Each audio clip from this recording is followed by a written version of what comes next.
naghintay po yung miyembro ng House of Representatives for the Vice President to appear before the plenary and help the sponsor to answer the questions.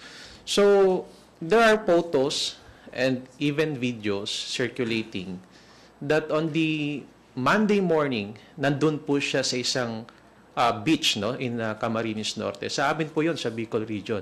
So maganda kasi na-promote pa po yung Calaguas Beach. In other words, ibig sabihin po nito, wala ho talagang intensyon na dumalo dito po sa pagdinig sa plenaryo upang i-sponsor at i-defend ang budget po ng OBP.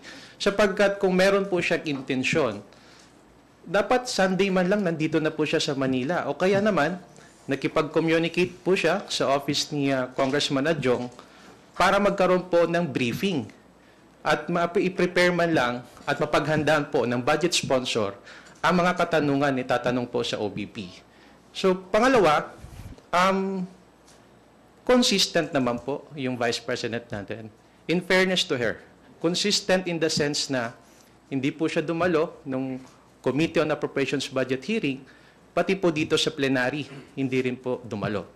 So kung ganyan po, it shows that she's not interested with her duties and functions as the Vice President of the Philippines. So kung ganyan po yung lumalabas, probably we can ask her to step down as the Vice President. Kasi nakikita natin hindi naman po siya dumadalo sa mga pandinig dito po sa Kongreso.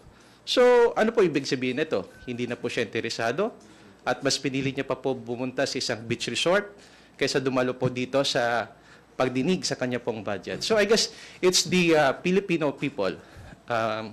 It's up to them to judge the Vice President. Yun na lang po siguro ang mga reaction ko po dyan. You're asking her to resign.